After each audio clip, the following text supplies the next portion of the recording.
Baik Bapak Ibu dosen, Assalamualaikum warahmatullahi wabarakatuh. Kembali lagi dengan saya di channel saya.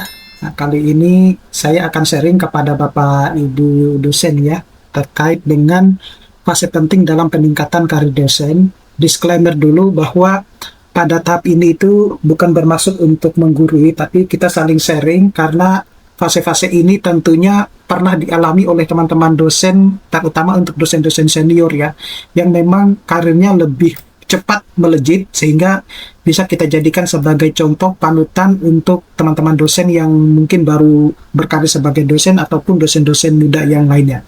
Nah, tapi sebelum saya membahas ini lebih dalam, saya mau menginformasikan kepada teman-teman dosen bahwa bagi teman-teman dosen yang ingin mendownload e-book ya, yang mungkin merasa kesulitan selama ini dalam menulis jurnal-jurnal di Scopus, Bapak Ibu dosen bisa mendownloadnya melalui link yang sudah saya sediakan pada deskripsi dari video saya. Situ insya Allah lengkap, mulai dari penulisan di jurnal Scopus, jurnal Sinta 1 hingga Sinta 6, penulisan buku, dan lain sebagainya. Bapak Ibu dosen bisa mendownloadnya melalui link yang sudah saya sediakan di deskripsi di video ini. Nah, termasuk juga kalau Bapak Ibu dosen mau mengikuti webinar-webinar saya, insya Allah biasanya informasinya selalu saya sampaikan atau saya utarakan, saya upload di Instagram saya maupun di Facebook saya maupun di TikTok saya. Jadi silakan di follow Instagram, Facebook, dan TikTok saya kalau Bapak Ibu mau terus mendapatkan update terkait dengan penulisan artikel ilmiah menggunakan Artificial Intelligence atau AI. Nah, baik Bapak Ibu dosen, yang pertama dulu ya. Jadi yang pertama itu adalah ternyata kita itu harus merancang karir dosen itu mulai dari 0 tahun atau sebagai dosen pemula ya. Nah, ini yang missing waktu itu di saya ya. Saya tidak pernah punya perencanaan seperti ini, dan itu baru saya mendapatkan cerita dari dosen senior yang memang karirnya melejit dan cepat banget menjadi guru besar. Jadi saya dihimbau untuk bisa sharing ini ke dosen-dosen yang lain. Mudah-mudahan ini bisa bermanfaat ya, meskipun saya sudah melewati fase ini ya, tetapi tidak apa-apa. Yang pertama dulu itu kita harus menuntaskan dulu ini ya, menuntaskan studi lanjut S2 maupun S3. Jadi di banyak kampus minimal S2 itu adalah syarat formal menjadi dosen tetap, dan S3 itu syarat kuat untuk naik ke jabatan tinggi, dalam hal ini adalah rektor kepala maupun profesor. Tetapi saat ini itu sudah banyak sebenarnya kampus-kampus ya, itu sudah tidak lagi mau menerima dosen-dosen yang memiliki kualifikasi pendidikannya di magister atau S2. Jadi mereka lebih memprioritaskan yang S3 gitu. Nah, artinya kalau di 0 sampai 2 tahun itu idealnya adalah kita masih S2 itu fokus selesaikan tepat waktu sambil memulai adaptasi mengajar. Nah, kalau sudah S2 maka mulai merencanakan S3 ya, mulai dari topik riset, kampus tujuan, dan pendanaan gitu. Saya lebih memprioritaskan teman-teman dosen kalau sudah S2 ya dan sudah menjadi dosen, jangan lama-lama menjadi dosen ya, tapi langsung merencanakan untuk studi lanjut S3. Itu penting karena mungkin saja ke depannya undang-undang guru dan dosen itu akan berubah total ya, di mana syarat untuk menjadi dosen itu nanti S3. Nah, itu khawatirnya Bapak Ibu ketar-ketir nanti ketika misalnya undang-undang itu sudah diterbitkan atau mungkin ada perubahan bahwa dosen itu harus S3, maka tiba waktunya untuk S3 Bapak Ibu dosen mungkin lagi menjabat atau lain sebagainya. Nah, kenapa ini penting? Karena semua jenjang jabatan fungsional ke depan itu, baik lektor, lektor kepala maupun profesor, itu akan menuntut rekam jejak riset yang konsisten, dan itu biasanya berkarakter dari topik tesis ataupun disertasi ya, atau berakar lah dari topik riset ataupun disertasi tersebut. Nah, kemudian kita sebenarnya bisa mengasah teknik mengajar dan membangun personal academic branding. Jadi di fase ini dosen itu belajar misalnya menyusun RPS yang baik atau yang sudah berbasis OBE ya.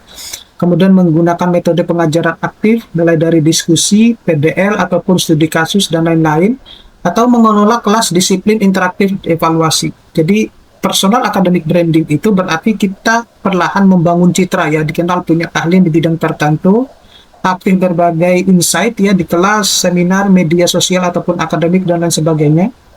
Nah, jebakan yang sering terjadi itu adalah hanya fokus menghabiskan materi tanpa refleksi kualitas mengajar. Padahal penilaian cerdas dan rekognisi mahasiswa itu banyak bergantung pada kualitas dan konsistensi mengajarnya. Nah, kemudian kita bisa memulai menulis ya. Dalam hal ini adalah jurnal, proceeding atau artikel ilmiah, di mana target realistisnya di 0 sampai 2 tahun itu ya kita bisa mengkonversi tugas akhir ataupun tesis itu menjadi jurnal atau proceeding. Nah, minimal punya beberapa publikasi awal ya, meskipun belum masuk ke jurnal kredibel seperti jurnal internasional Q1 ataupun Q2, yang penting sudah mulai dulu gitu. Nah, tujuannya adalah bukan hanya sebenarnya menambah angka kumulatif kredit ya, tapi melatih disiplin menulis, kemudian membiasakan diri dengan proses peer review dan revisi. Nah, kemudian kita juga sebenarnya bisa aktif ikut seminar untuk menambah wawasan dan relasi akademik. Jadi, manfaatkan seminar di fase ini, mana kita bisa melihat tren penelitian di bidang kita, belajar cara orang lain mempresentasikan riset, mulai kenal calon kolaborator, promotor, atau rekan risetnya ya. Jadi semakin simpan sertifikat ya, kemudian dokumentasi, kalau bisa presentasi paper di seminar itu bukan hanya sekedar peserta fase. Nah, ringkasnya pada fase 0 sampai 2 tahun itu bangun fondasi, selesaikan studi ya, kuasai desain mengajar, mulai menulis, dan mulai membangun jaringan. Kalau fondasi ini kuat, pada fase berikutnya yaitu lektor akan jauh lebih ringan. Nah, selanjutnya itu adalah fase 3 sampai 5 tahun ya, yaitu dosen madya ya, atau yang disebut dengan dosen lektor lah gitu. Jadi goal utamanya itu adalah menguatkan kapasitas riset dan posisi akademik. Nah, di fase ini tumbuh dan mulai diakui secara jabatan, biasanya menargetkan lektor dan mulai dikenal di komunitas keilmuan. Jadi kita bisa meningkatkan jumlah publikasi di jurnal terakreditasi ya. Fokus misalnya beralih dari yang penting menulis ke menembus jurnal terakreditasi nasional Sinta 1 hingga Sinta 4 dan mulai melirik jurnal-jurnal internasional bereputasi. Nah, publikasi sudah mulai misalnya terencana bukan untuk insidental tapi berbasis roadmap riset, bukan tema random. Kemudian kita juga bisa mengembangkan roadmap penelitian sesuai dengan bidang keahlian. Jadi roadmap penelitian atau peta perjalanan penelitian hingga 3-5 tahun ke depan. Isinya ya kira-kira tema besar yang ingin dikembangkan, subtopik tiap tahun, kemudian target luaran, bisa juga jurnal, HKI, buku ajar, produk, ataupun pengabdian. Nah, manfaatnya ya tentunya bisa memudahkan menyusun proposal hibah, membuat rekam jejak riset hibah, ya jelas arahnya, bukan lompat-lompat topik gitu. Kemudian yang berikutnya itu berpartisipasi dalam hibah penelitian dan proyek akademik. Nah, di fase ini, dosen itu sebaiknya minimal ikut sebagai anggota hibah penelitian. Kalau sudah siap, ya menjadi ketua hibah lah, skala kecil ataupun menengah. Nah, hibah itu penting karena bisa menambah poin kinerja dan rekam jejak, serta bisa memberi sumber dana untuk publikasi, seminar, maupun pengembangan riset. Nah, berikutnya itu adalah mengikuti pelatihan sertifikasi dosen dan ajukan jabatan fungsional lektor ya. Jadi, sertifikasi dosen atau yang disebut dengan Serdos itu menuntut BKD itu terpenuhi, publikasi dan tridharma itu tetap berjalan, serta penilaian mahasiswa dan pimpinan juga yang baik. Jadi, lektor itu adalah pijakan penting. Jadi, syarat untuk melangkah ke lektor kepala itu sinyalnya bahwa dosen sudah diakui sebagai peneliti atau pendidik yang mapan secara dasar gitu. Nah, ringkasnya fase 3-5 tahun, fase ini itu adalah masa memperkuat identitas riset dan status akademik. Siapa yang serius menggarap publikasi dan hibah di fase ini, biasanya melesat lebih cepat di fase yang senior. Nah, selanjutnya itu yang ini. 6-10 tahun ya, di mana dosen senior kategori lektor kepala ya. Jadi, di tahap dosen ini kita mulai berperan sebagai pimpinan akademik ya di level program studi ataupun di fakultas gitu. Nah, goal utamanya ya kita memperluas pengaruh akademik dan kontribusi riset gitu. Jadi bisa menjadi reviewer jurnal atau pembimbing mahasiswa S2 ya terutama atau S1 lah gitu. Sereview jurnal itu ya kita menandakan kepercayaan komunitas ilmiah, kemudian melatih kepekaan terhadap kualitas artikel dan tren riset. Nah, sebagai pembimbing S2 ataupun S3, jadi membantu memperbanyak luaran. Dalam hal ini adalah tesis ataupun disertasi itu bisa dijadikan sebagai artikel bersama. Jadi juga bisa memperkuat posisi sebagai ahli di bidang tertentu. Nah, menyusun buku ajar atau hak kekayaan intelektual, misalnya buku ajar ya, minimal dosen itu harus punya ya, satu buku ajar gitu ya. Kalau memang memegang beberapa mata kuliah, ya udah sebisa mungkin semuanya harus jadi buku ajar gitu. Tapi tidak harus semuanya. Satu aja itu sudah cukup sebagai identitas kalau Bapak Ibu itu adalah seorang dosen. Apalagi kalau memiliki HKI atau paten ya, ini juga agak sulit kalau kita mendapatkan paten ya. Meskipun saat ini tuh ada paten paten sederhana lah yang lain sebagainya gitu.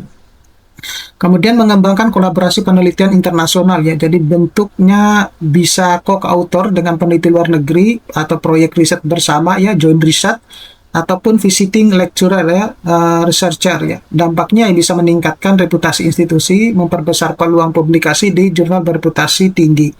Nah, kemudian kita bisa mengajukan kenaikan jabatan fungsional ke lektor kepala ya. Di titik ini portofolio itu idealnya sudah berisi publikasi nasional dan internasional yang konsisten ya, termasuk buku dan HKI, serta keterlibatan dalam hibah dan pengabdian.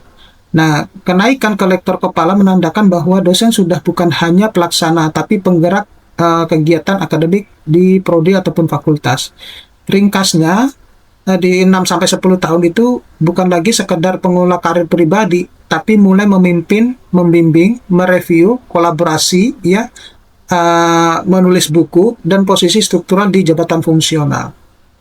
Lalu seperti apa untuk pada fase 10 tahun ke atas ya? Itu disebut dengan dosen expert ya, atau yang disebut dengan profesor lah ya.